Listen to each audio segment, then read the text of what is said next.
Welcome back. We apologize for the noise. So, our guest Florence has told us what life was like as a happily married woman and how she lost her husband while still pregnant. Now, she's going to share with us what it felt like to lay one soul to rest while bringing another soul into this universe. Stay tuned. So, we've gotten to now where you are 2 days to having your newborn and your husband is already late. Please, tuendele. At that moment, now things start running through your mind, Yeah. and you try to figure out where or how. Where to begin? Yes, and how. The questions are too much, but you get to deal with them one by one. Yeah. Now the second day comes, now straight to the maternity. Oh And my. another journey begins. Yeah, another journey begins. Another life basically begins. Another life basically begins. Yeah.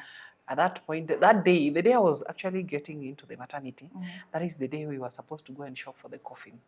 Oh my. So, because labor will not let you know at what time it's coming. Yeah. And when it comes, you have to obey. So at that time, I'm taken in, I think, around 6 a.m. That was on 21st of September, 2013, the same day with the Westgate thing. The Westgate under siege. Oh, the siege. Yeah, so people are worried. Even the doctors people are just glued on the TVs. The doctors forget you and they go watching what's going on. So I'm taken in, and the only hospital I deliver in is either Kenyatta or Pumwani because of the condition. Having big babies sometimes is a challenge. So no C-section, but you must have the senior gynos. So we have the senior gynos around. And that early morning, I happened to hear one of them saying, we are taking a risk. Oh, wow. We are saving a life. So this life, you're not sure if you are the life Or it's the baby's or it's life. the baby's life. And these doctors don't know what's happening back home. You know, I haven't spoken a word. I am very calm. I am not telling anyone anything. So this morning I'm induced 6 a.m. At around 11 a.m., nothing is happening. So they are starting to worry about my condition. So I'm told the usual routine, go walk up and down stairs, do the breathing, the in and out breathing. So you do the sessions. Nothing is happening actually. Till 2, 3, 4, nothing. 6, I think there was a group of people who came in to see me. Yeah. Still there was nothing. So I think this guy was also saying like, we don't know what's going to happen to that mama. There is nothing. Oh my goodness. So around 8, another nurse comes in and tells me now we have to go again upstairs and do like 6 times and see maybe what comes out of it. So we do the 6 times, still there is no change. So they decided to tell me to go back. You know, not on now the labor ward, but now you are on the wards. So I went back to sleep. And I was comfortably sleeping because I didn't want to worry much. Yeah. I already had a lot of problems to worry about. So I just want to keep calm. And inside that bedsheet, I was praying and just telling God, I don't know the life these people are saving because they've already told me they're saving a life. Yeah. So I don't know if it's my life or the baby's life. But I was praying for my life and the baby's because I was sure both of us would be fine. Yeah. So around 8:30, I'm taken in now from the ward, rushed to the maternity. And when I got there, I got my 6 gynos waiting. The room is full. Yes. So an examination has to be done on me very fast because now they're worrying the baby is getting tired, the time is running out. And they're still in, locked. They still repeat the same thing. They're whispering. At the corner, I could only see flowers. And then I was getting unconscious. I don't know what was happening to me. Because now I think a lot of things were going through my mind. Yeah. Getting tired. Yeah. This doctor was still insisting. And now he made it louder. Like, Mama, if ukijipata ni wewe, kubali Mmejaribu. Tukipata tuko na mtoto, we shall also appreciate we have tried. But we are saving a life. So at that time, you know, the only thing you're left with is trusting God because you have no much. There's nothing much you can do. Yeah, I have no control over anything. So I'm told we are only saving a life. So with the saving a life, I'm also calm to it, but worried at the same time. Yeah, I can imagine. So I'm already in the labor ward. I don't know what happened in the next like in a few minutes, I was completely unconscious. But the only thing I always remember is like seeing a child had a mark somewhere here, black mark. Like you're a mother to a baby girl. You know that one now was a third girl. There was a mark. And that there was a black mark. That is the only thing I remember when now the baby was carried up like this. And then I saw a mark and I went unconscious. Yeah. So the rest of the things, I don't know. I woke up the following day. The baby was in the baby's unit. I was this side. When I woke up, again, the baby's unit was on fire. So the babies were being rushed out. Oh my goodness, there's so much going on. It's chaotic. The Westgate thing is still on. Yeah, The back baby's at home, unit, you gonna matanga. the baby's unit is on fire. So the babies are being rushed. And remember when they were admitting me, no one was ready to sign as the next of kin.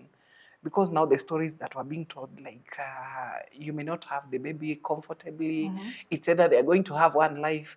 So the whole narrative, no one wanted to sign as the next of kin. Yeah, but So, safe to say at this juncture, both you and the baby were alive. yes, both me and the baby were alive.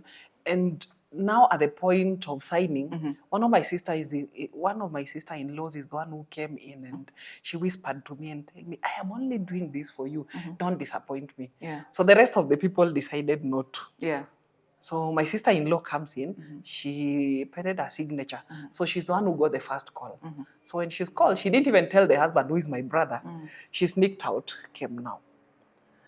She was dancing with the baby all over, taking pictures. So people are just seeing her throwing. Yeah. That is when people now knew the baby had come comfortably and the mother was also alive. So the hospital, people start trickling in. Yeah. My Lillian comes. And I was so happy. And a very good friend who is by the name Millicent.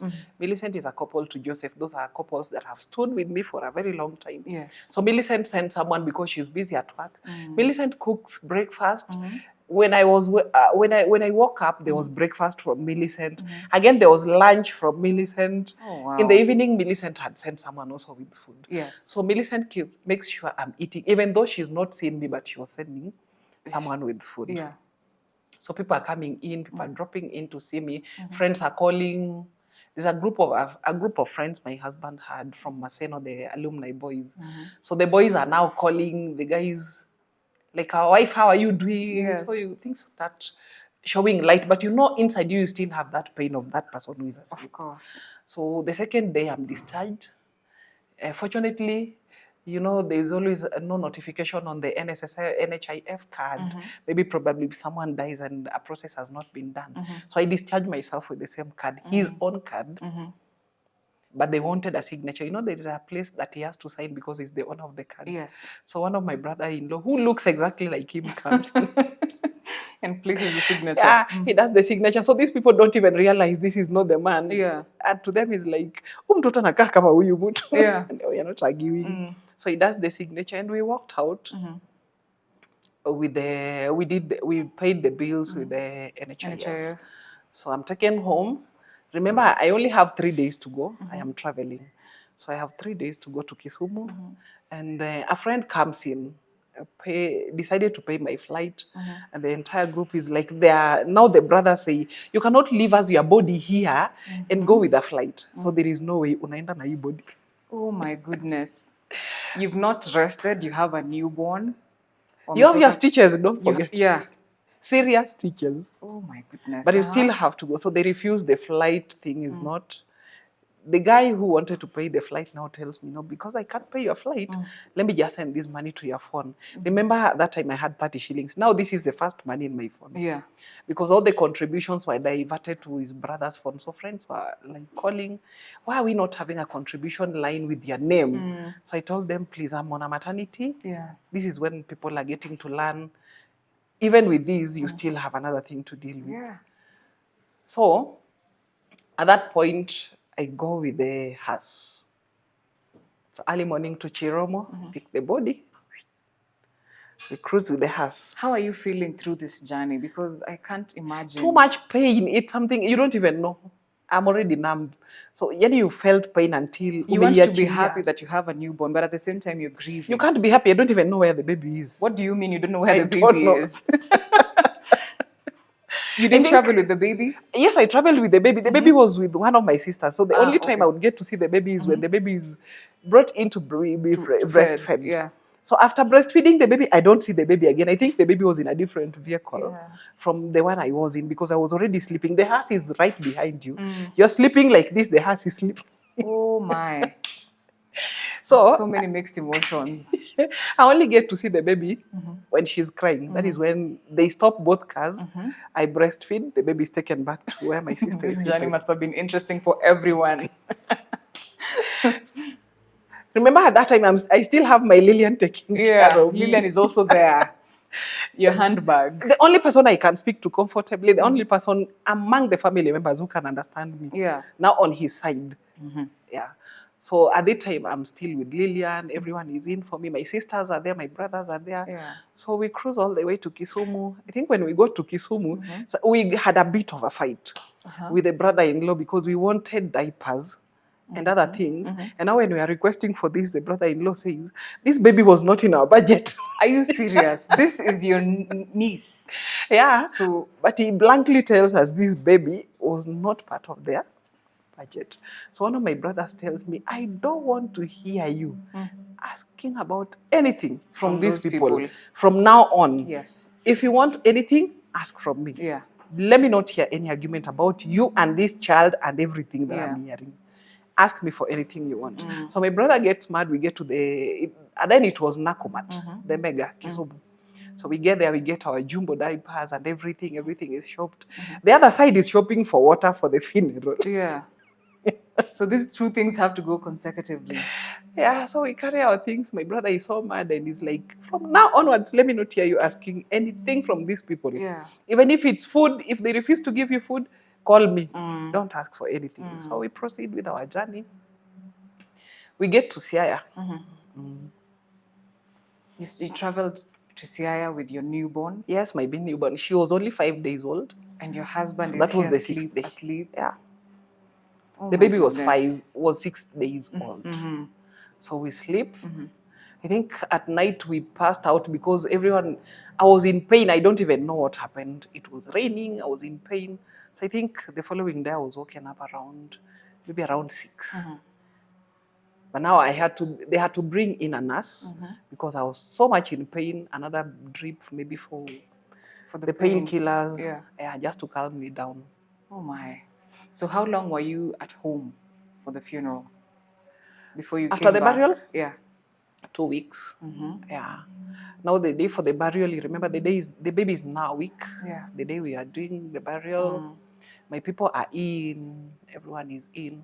So after that, I think I was given like 3 days. They called me for a meeting and they were asking me, what are you going to do with yourself? I told them. For sure, I was blank. I told them my head is blank. I can't answer that question. Yeah, right now there's so much going on. I have not sat to think about that yet. Their question was, what do we do with this baby? Do we shave their hair and take them to a local school? Or what do we do with them? Give us your opinion. Yes. What do you want to do? Yes. At that time, I told them I am blank and I don't want to talk about anything. It's too soon for me to make a decision. Yeah. So kindly give me some time. And there were a lot of tussle with the father-in-law, challenges. We were never in terms. We were never in terms. So there was that misunderstanding. He wants you to do this. I also want to do this. He wants me to do something else. I want to do something else. This is the same family that had abandoned their son when he was down. So I think it was 2 days. Of course, the third day now when they called me for a meeting, one of my cousins had refused to go home with my family. His reasons were best known to him. Yeah. But probably he had read something that was mischievous around the place. So he refused to go. So this day, this mzee calls him and tells him, I want your sister, because I know your sister knows how to do people's hair. She's a hairdresser. We want to open a salon for her here in the village so she can run and maybe make ends meet. And my cousin got mad and was like, the wazees were here, people who were your age. The father to this girl was here. Why didn't you tell them something like this? That you now want to engage me, a child who does not know anything. Yes. If you want to have his number, you can call him and give him the suggestion that you're actually giving me.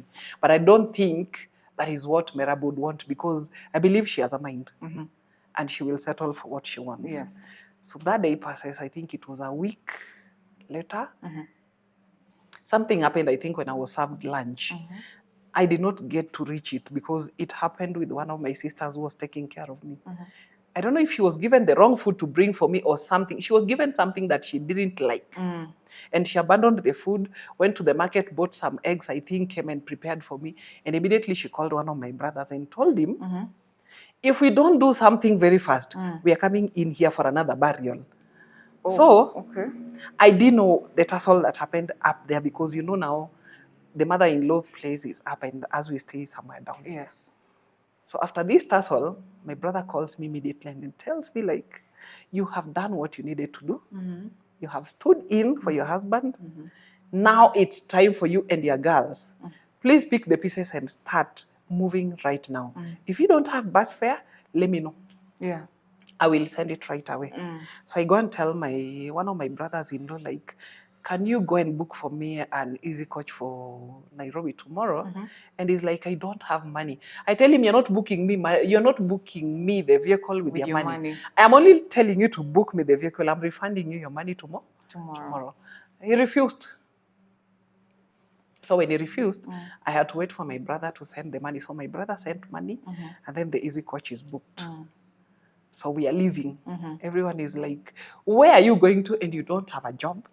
You have these kids. You have all these responsibility. Where are you going? How did you feel when they came in like this? Because they were not there when their son was down, but now they want to control your life after he's gone. Actually, it was painful.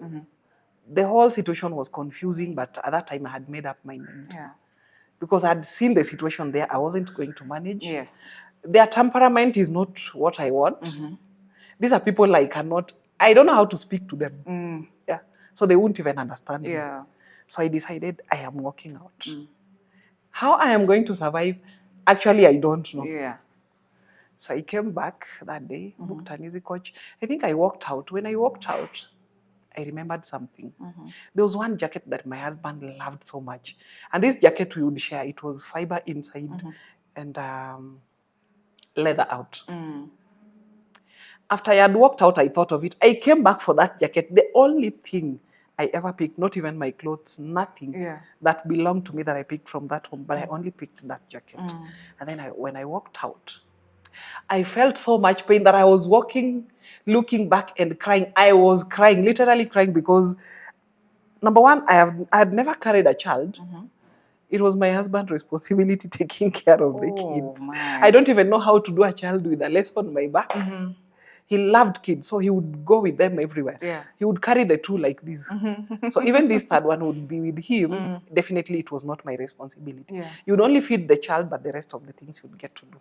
So I'm carrying a child. I don't even know how I'm going to travel. So I'm leaving the home. I am literally crying. I am in pain. I don't even know what to do. So I get to Siaya, pick my easy coach. I'm coming to Nairobi. It's public now. Yeah, it's public now, and your newborn is still there with you. It's public. I don't even know how to handle all of these things. Yeah. So you get to Nairobi. Yeah, I get to Nairobi. You now need to start putting yourself together. Yeah, when I dropped in, I found my brother waiting for me. I'd already sent a taxi for me. Okay. So I'm picked from Easy Coach to my house. So I get to my house. I don't even know if I'm supposed to cook. I've forgotten everything. Yeah. Because I'm cooking for who? Yeah. Things are not right. The house is too big. We all enter. I think we prepared tea. When we placed it on the table, we found ourselves crying. The girls were now 7 and 5. Yeah. We found ourselves crying because there is that space. Yeah, you can't ignore it. Yeah. So we would cry. I think late evening, one got injured. She was running and then hit her head on the pillar of the wall. So she had a cut. Immediately we had to go to the hospital. She had to be stitched. Oh my. Yes. So this other one has gotten a stitch. Now we are coming. Now that is the second one. So every day it was a routine. We wake up, we start crying because the house is empty. Yeah. You want someone to talk to, you are struggling. One of my stepsisters, Anne, who actually came in early for me. So Anne would walk out from work, come and stay with me tonight, overnight. You remember now, overnight is Anne taking care of the baby. Oh, okay. Because I have to sleep. So Anne takes care of the baby. She gets from work. Anne comes in. She takes care of the baby. I get to sleep for some hours. I wake up. I take care of the baby. Anne gets back to sleep because the following day she's a cashier. She has to be at work. She was working with Naivas at that time. Yeah. So Anne would come in the evening, stay with us. In the morning, she leaves for work. Yeah. She did that I think, for a month. Oh, okay. She was just coming in, staying with the baby, and then going. Yeah. So before it got to, I think it was around 5 days after I'd returned. So I'm figuring out, I don't know how to survive now because it's my brother who is standing in for my bills, everything. Remember, these people had left without even paying the house rent for that current month. They had carried all the contributions and everything. So the school fees was in arrears. We had the house rent in arrears. So my brother comes in, settles the house rent, settles the school fees, and the girls are back to school. So 5 days later, my husband's pastor, who is at the US, the main church, he calls me and says, Sister Florence, where are you? I said, Pastor, I'm back in Nairobi. Can we have a chat? Yes. And he tells me, I don't know how you are feeling. I don't want to pretend I know what you're going through. I don't know what you're going through. Yeah. But I want you to do for me one thing. Kindly list your monthly expense and do not reduce on anything. List your monthly expense and tell me how much you spend. And for the newborn baby, I'm going to do a voucher that will cater for all her needs for a month. Remember, we are 5 days in Nairobi. We didn't know how we were going to survive. Now Pastor Larry calls and tells me to do all my upkeep for a month. The following day he calls and said, Sister Florence, is the list ready? And I said, yes, the list is ready. Can you just do a screenshot and send me? So I do a screenshot. So Pastor Larry foots my bill for 6 months. Oh, wow. And he tells me, I don't want to see you out of that house. I want you to get your therapies done.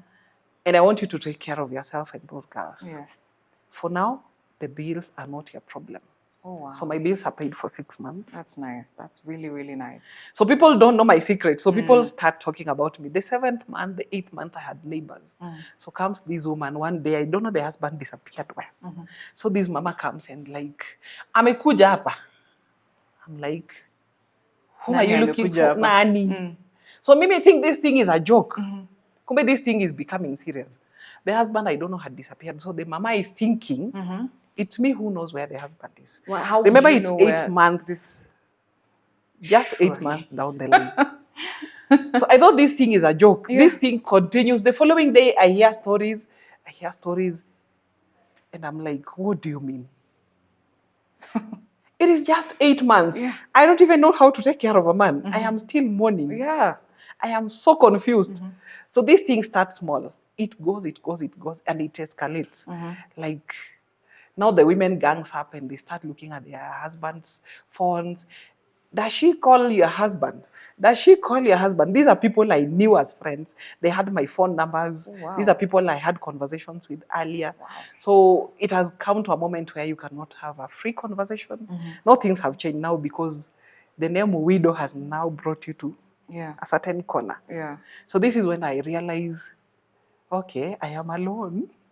Things have changed. No greetings, not even saying hi to people, because the moment you say hi to a man, it's like you are eyeing on this person. Oh, okay. So a battle starts between me and this mama. And this mama makes this thing so big. And one of our friends who is a late, I think she was called Grace. Grace comes one day driving next to my premises, and Grace comes in and like, I want to ask you something. What is happening? I said, what? Has some women come here to do what? These women are accusing you that you're seeing one of the ladies' husband. I said, who? You know, sometimes I get calm. So I just got calm, and I faced that mama and told him, by the way, believe me, I don't want to see your husband's panties, and I will never until I die. And I have never, and I will never for sure. Not him. Please. And I am not intending to. So this thing continues, and it's a story of the village now. So everyone meets you, it's like, ni wewe? Ni mimi, who? That is when I realized widowed has a responsibility. Clearly. Lost friends. I think at that time I only had 3 people who stood in for me. There is this friend now, Steve and Celine. Steve was an alumni Maseno who was a friend to my husband. So I remained with Steve and Celine.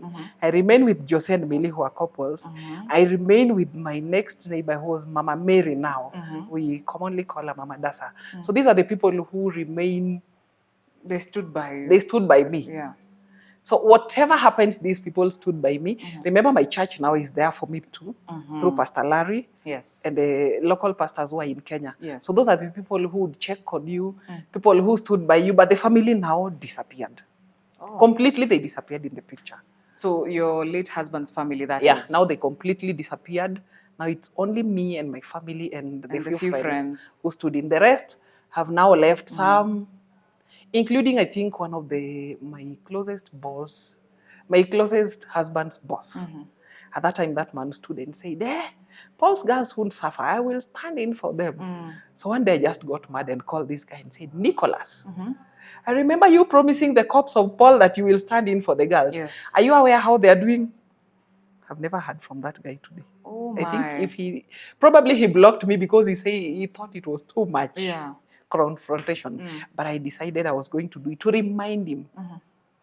But I knew at that time the promises are not made to corpse. But for you who is left alive as a widow, please find your way. Yeah. Find your way. Very fast, find your way. Especially on your expenses and everything that you have to do for yourself. Yeah. Probably if you're left with kids, it is your responsibility and not anyone else. Yeah. Yeah. Like, what is it that triggered you to now get on your feet and start doing something for yourself? It was not actually. As a young girl, I had a dream. Really, I appreciate my husband because even before his death, he would actually tell you some things that would spearhead you to life. Like when he pronounced that my family will not be there for you. Remember, you're all alone in this. I actually knew there was something for me. I am one person who is born with extra energy. I'm a blood group type. Blood group O type. So, you always burn with the adrenaline. Yes. You want to achieve. Yes. So looking at the things around me, I was like, things are not working out. Yes, Pastor Larry has stood in for me for 6 months. And now after 6 months, one thing he asked me, like, what can you do for a start? What I can do for a start, I am talented in braiding. I am talented in hairdressing. Yes. So immediately I was given money to start a small salon where I operated. So I would walk out in the morning, go to my salon, meet my clients, have a chat with them and mingle with people. That is how I started working now. But now because I never wanted a house girl for my child, all these girls were not brought up by a house girl. I brought up them by myself. So even this last one, I wanted to give her the same. Yeah, despite everything. Despite everything. So I wanted to stand in for her. So I never employed a house girl. I was in for that girl. So I would work as I take care of her. Yeah. Because my workplace was just a 2 minutes walk from home. Okay. So every time I would walk to the shop, come back and take care of Paulette, walk to the shop, come back and take care of Paulette. So until she went to school, that is when now I decided it's time to walk out. Yeah. Now when it was time to walk out, there was a challenge. Was I going to be a pharmaceutical assistant again? I required my 12 hours, no. So Celine, who is a friend, comes in and Celine tells me, Merab, now than ever, you're coming to insurance. And we started the argument. So I think at this time, Celine invites me in a house for a Christmas treat. And she's all over me like with the insurance. She is all over me with the insurance issue. And like, you have to do insurance. Yes. This other one, yes, it's helping you.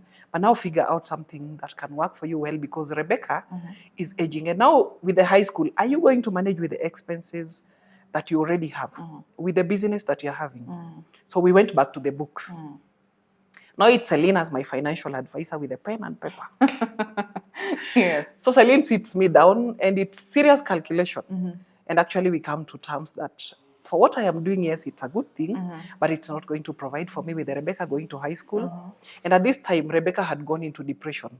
She had developed seizures. So this girl would fall, maybe stay for 3 hours hajaamka. So she's in school, a few minutes you're called, come and pick her. So we are in and out of Kenyatta. In and out of Kenyatta. So Celine sits me down and tells me, now, this is the time. To make it big or to step back, you have two options. So with my friend Celine, we sit down. She's with a pen and a paper. She's now my financial advisor and my current mentor in ICA. So we start a conversation, a hard conversation where you have to face reality. You either refuse or you do it.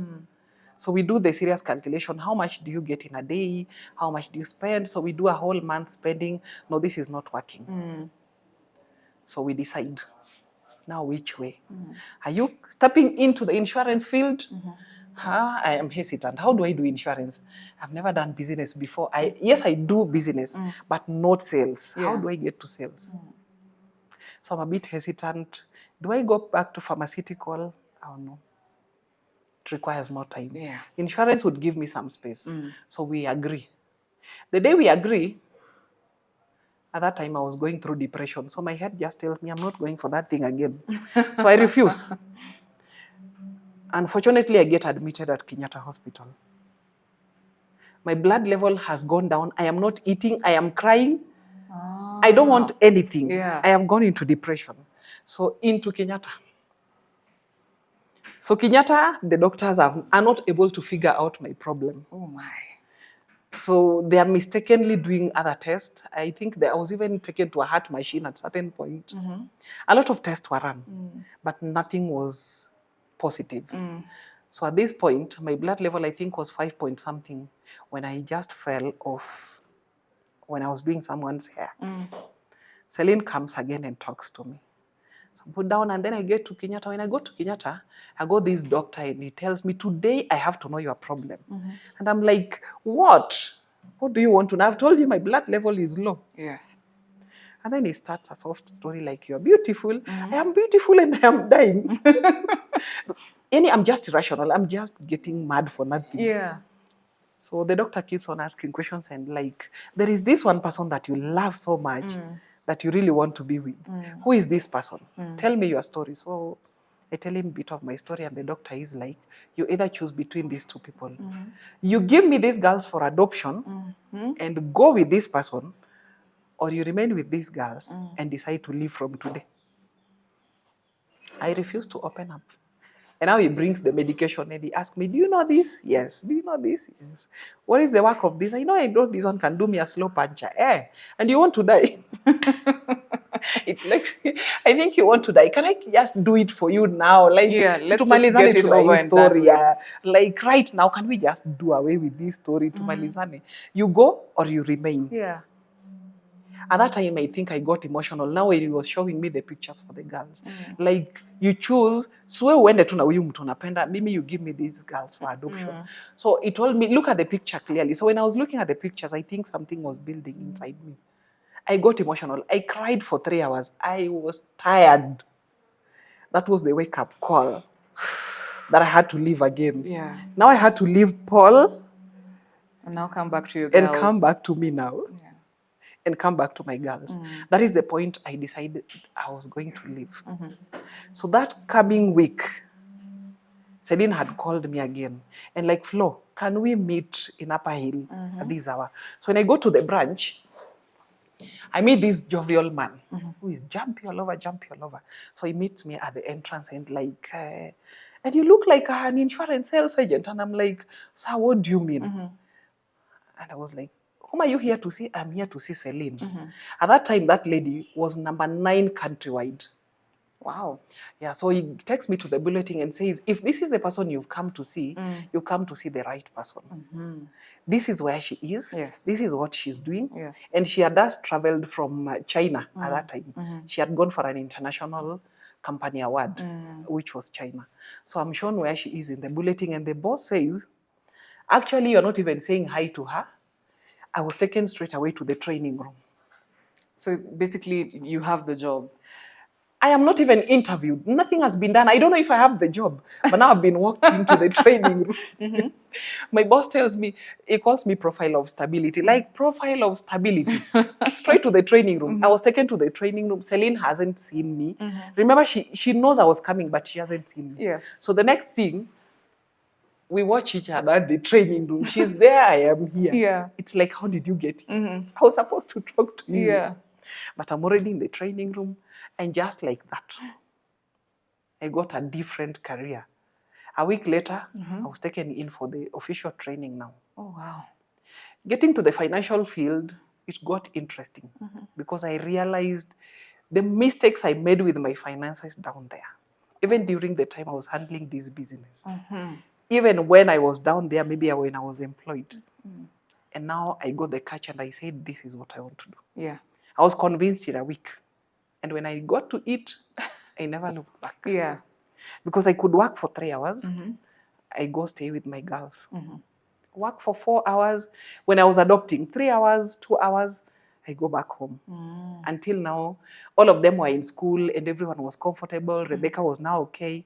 And I got it running.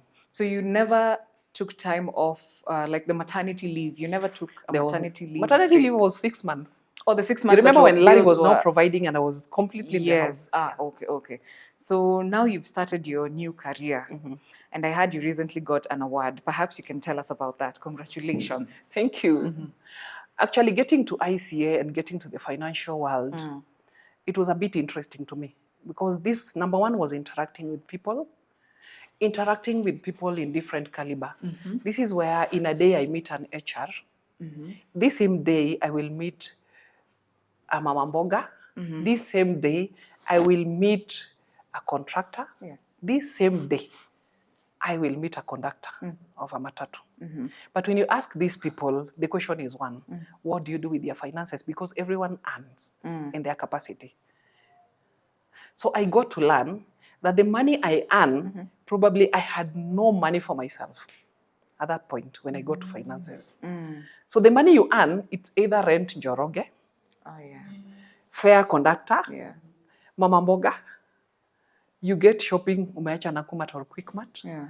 You get the rest of the money huku chini. But you are the root, remember. But at the end of the day, what do you have? What's left for you? Nothing. So that is now when the finances came in and I realized I need to have my money called Florence. And this called Florence has to be a long-term, an emergency account, or other finances. That is now when I came to reality with this term. And having met these people, insurance changed my life because now I had to walk out very fast out of depression. Because I meet Sylvia with a different story.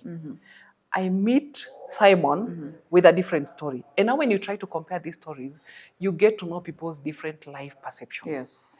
And you get to know what they've suffered most, even the extremes that you've not gotten to. And you realized, okay, I thought I had it all. Kumbe, it's not what I think. Not at all. So that is, I picked up myself very fast. And I got very happy because in the morning, when you get to the insurance world, insurance people are never sad. Insurance people are ever happy.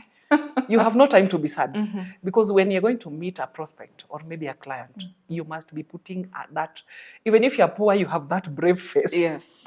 Because you're going to look for the money from this CEO, you're going to look for money from this HR. You have to look like that money itself. Exactly. So first of all, you have to to actually give yourself a look that if this person sees you, you're equivalent to that money you're looking for. Yeah. So number one, you have to be happy. Number two, you have to be closely to God because you need the favors. Yeah. The men, it's them who have the money. So you need the favors, and these favors can only come from God. So you get so much close to God.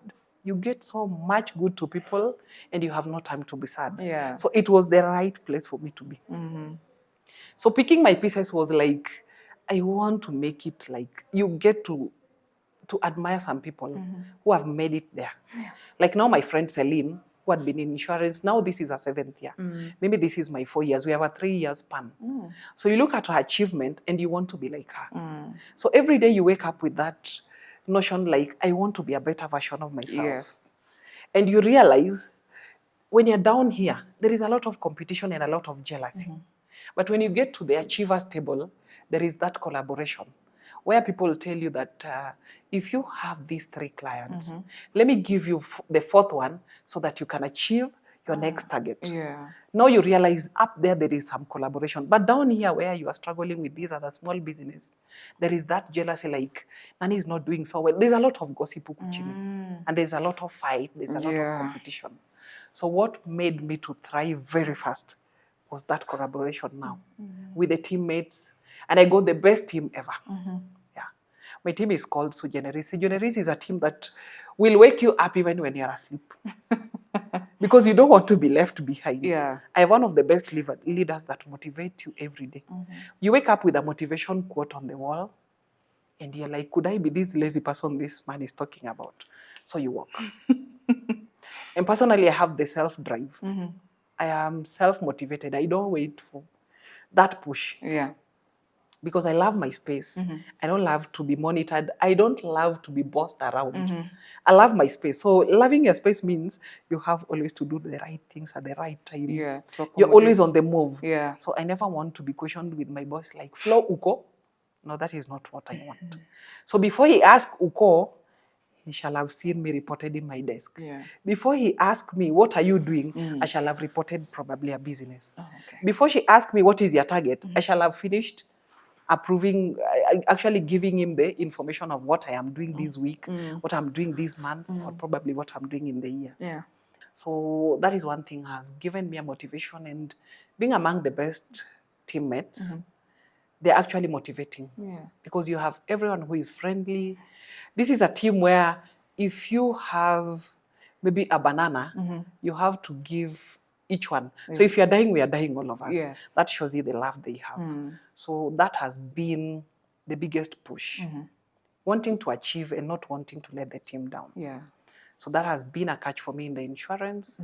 And great love from my main head of agency, the one I told you, who grabbed me from the door when I just went visiting. We call him the great GK. He's a very supportive guy. So every time he reminds you, yes, you are here today, but I want to see you up there. Yeah. Yes, you are here today, but I want to see you getting through levels and achieving your goals. So it has been a total motivation and total support from the HOA, from other team leaders, and my main team leader now. Yeah. And my mentor, Celine. Yeah. So you won an award. Can you maybe tell us what that award was and what it was for?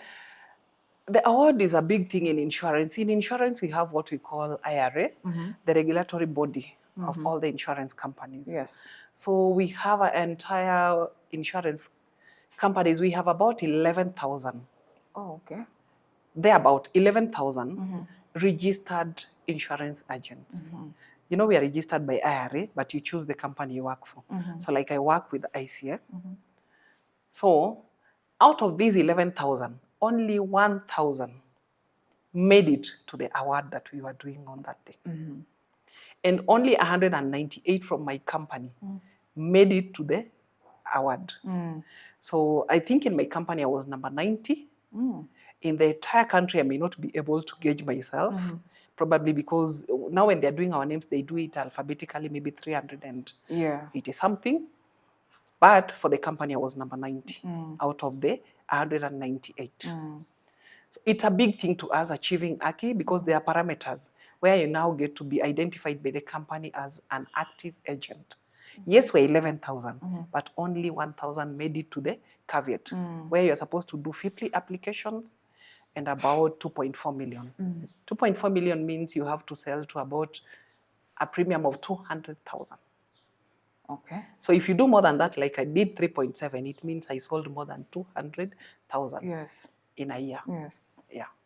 Okay, congratulations. Thank you. That's very inspiring. It's an achievement in insurance world for those who know what it means, because having seated 54 people in a session and making sure these people are working on their finances, it's an achievement. Yeah. Yeah. So how do you manage keeping your career so successful while also being a mom, a single mother? How do you juggle the two?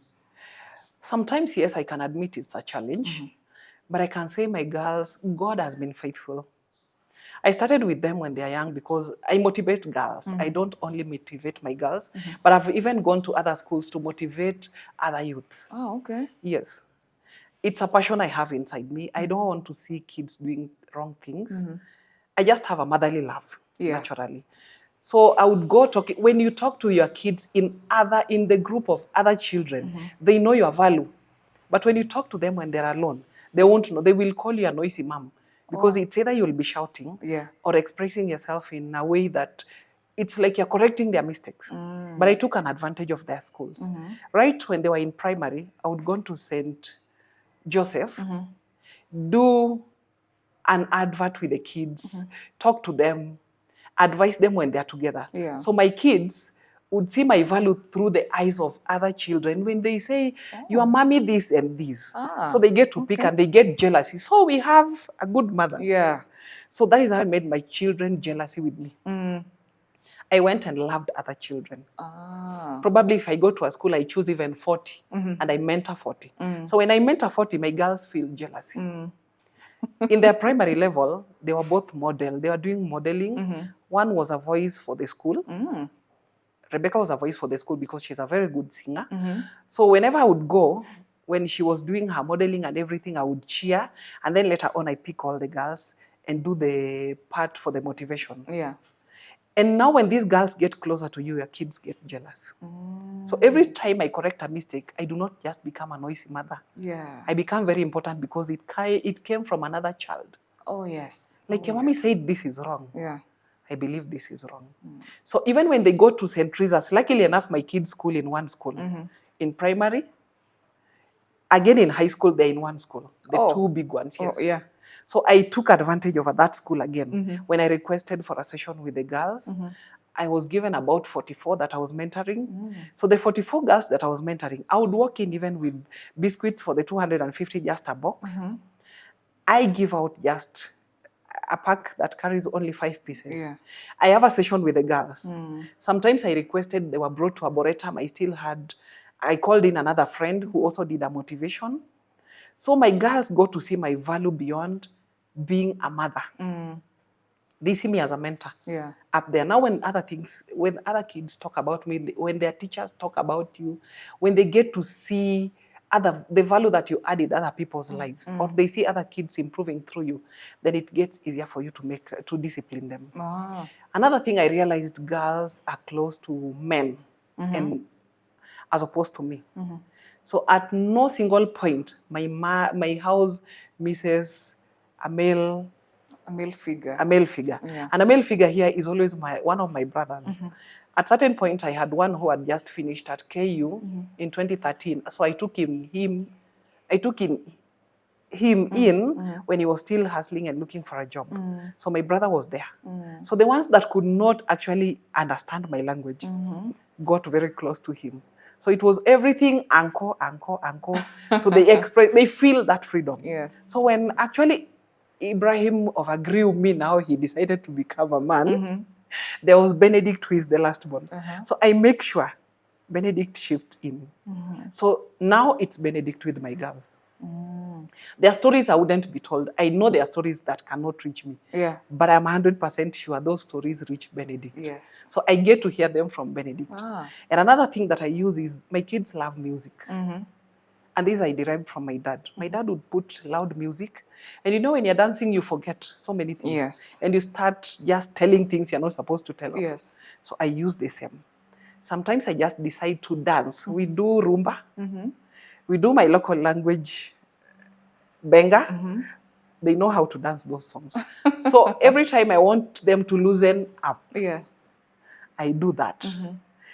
And now that is when they will tell you, Mommy, you don't know how to do this. These are the new styles. You do what. Oh, okay. And then now the stories will drop in your ear. Yeah. You get to know the mistakes of other, or maybe if someone has started something that you don't like. Yeah. So from there, I don't pick a group. I pick one for an out. Maybe a lunch date or a breakfast date. One. So from there, we'll be able to get the story of the other person. Now I know how to deal with them through Benedict or through me now. If it's something that I cannot, then I will get my last born brother, who is Benedict. Benedict comes in for me. So that is how I've managed the discipline with the girls. They are very friendly. They are very competitive. At the same time, they are very cooperating. So it has worked well for me with my brothers, who have always been ready to chip in any time I request. Yes. If I feel something is not right, sometimes I even offer. Like now, Ibrahim has his own space, his own life.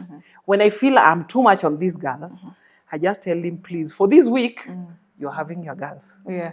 So I pick them, take them to Ibrahim. I abandon them for a week. I don't even make a call, no calls. They will tell you, if mommy leaves you somewhere, she's deleted you in her system. Yeah. I do it for a purpose. I realized when you become too close to them, sometimes you deny them space. So when I leave them with their uncle, I don't call. I don't even ask how they are doing. If there is anything that I need to know, they will call me. But I don't call. Yeah. So that is what has worked for me. And when it comes to now you yourself as Florence, how do you manage to handle the emotional aspect of being a single mom and the weight of making a career successful?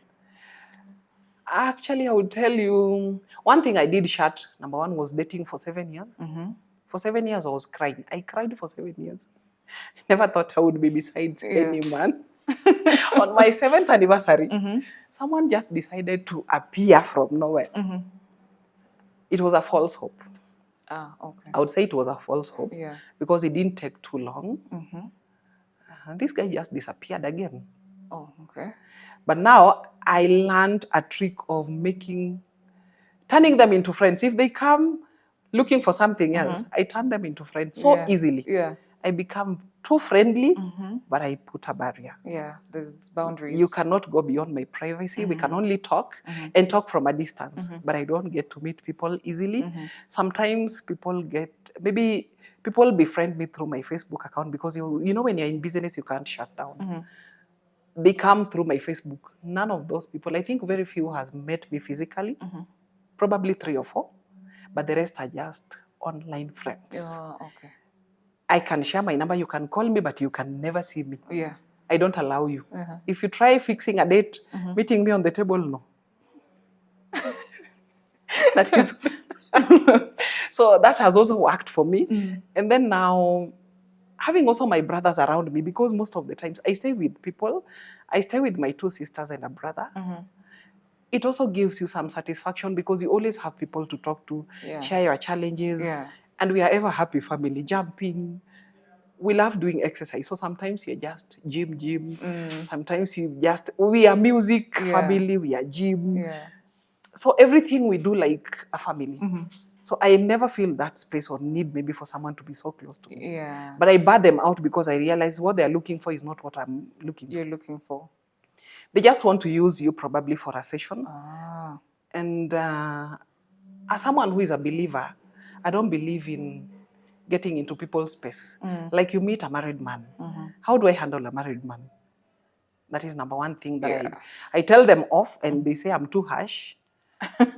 Yes, I'm too harsh when it comes to that because I would want a happy family just as I would have wished to live happily with my husband without interference. I also want other people to enjoy live the same privilege. So I protect so many women. As much as I see their men, I see them go kwa hewa, but they don't get anywhere close to me. So sometimes they think ladies prefer married men. So they come running like, I am married, I'm a responsible man. So that they use that as bait. Yeah, if you do that, if you become too much and you insist on meeting me, I actually agree to a meeting at a choice of my place. So I choose a restaurant. I go for this meeting. But number one, finances has also helped me to choose people around me. Because when I get on the table, number one, somebody will tell you, I am a family man, I am doing this and this. So I get back to their finances. Like you've said, you're a family man. Does your children have a cover that even if something happens to you today, they will be able to continue with their livelihood? You'll find this person does not have a cover. What is your earning? When you do a total earning of this person, you as a second person who is coming in, there is nothing for you. So it means you're going to bring a burden. So the moment I'm done with this calculation, oh, my friend, we are done. Oh, my I am not goodness. into that space. Yes. Because you have no space for me, number one. You have no time for me. And this person is not even ready to introduce you to the family. So it means they want to use you on the background, probably as a side chick. So my questions are always 3. What do you want me for? A side chick? Be very frank when you're seated here. A wife? Tell me and start your engagement. Number 3, you want as expert? If you don't say those 3 things where I'm seated, you know you are done with me. You don't see me again and you don't hear from me again. Because you didn't tell me what you want. But I always tell them, be specific. Yes, I am a widow. This is my 11th year actually. So I am a widow for 11 years. Yeah. I am a mother of 3 women back down there. I am the 4th woman. So tell me, what do you want in our life? Yeah. But the moment you tell someone like that on their face, sometimes they freak back. Ah. They don't want to take responsibility, number 1. Yeah. Number 2, probably they just want to use your status. Number 3, they just want to enjoy your space, but they are not ready to commit anything. Yeah. So there's nothing for you. There's nothing for you. So finances has made it so easier for me. If you've not even catered for your own family, then why am I coming in? Yeah. Your family has no, if it's for the kids, probably you'll hear the kids are younger. These kids do not have any education cover. These kids do not have any plan, any financial plan.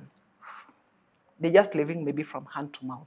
Then you're talking about me as a second person coming into your life. What am I coming to do? Exactly. And where are my finances? Because I'm coming with other 3 women to be taken care of. Yeah. Are you going to take care of us?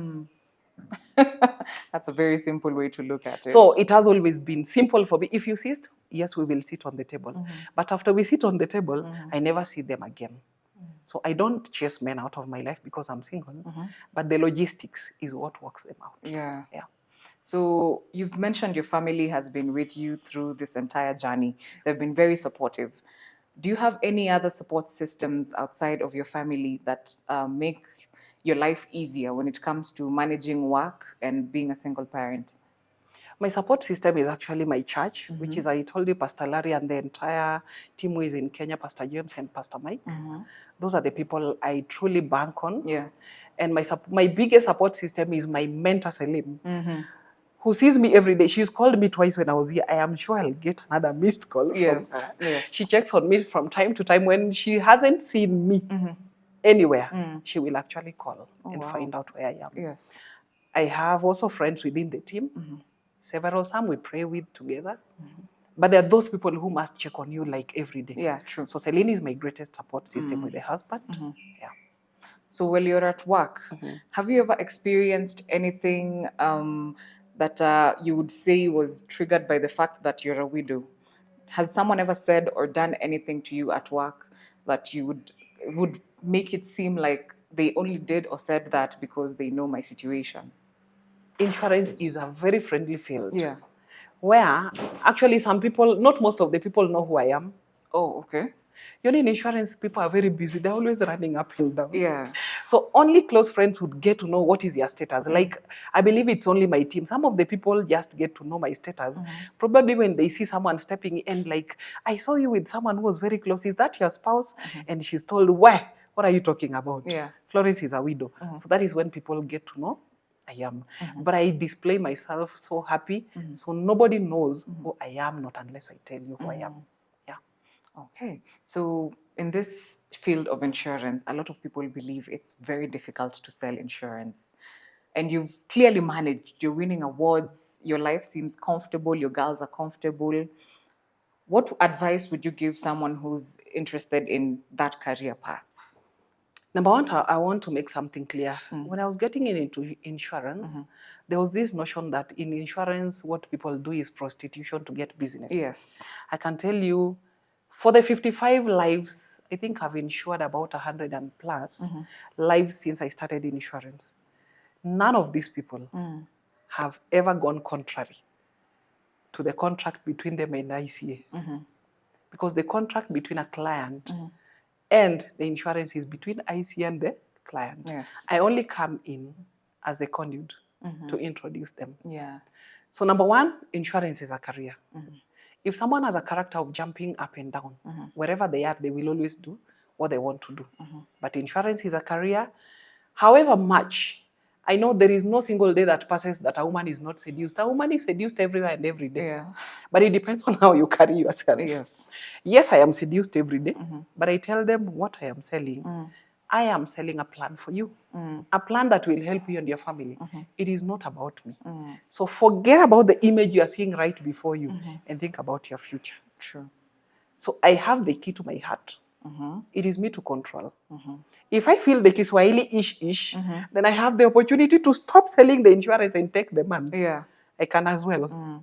But if I stand for my career, I've never gone to those contrary opinions where someone insists that you have to do this for Oh, for me to be a for client. business. Yeah.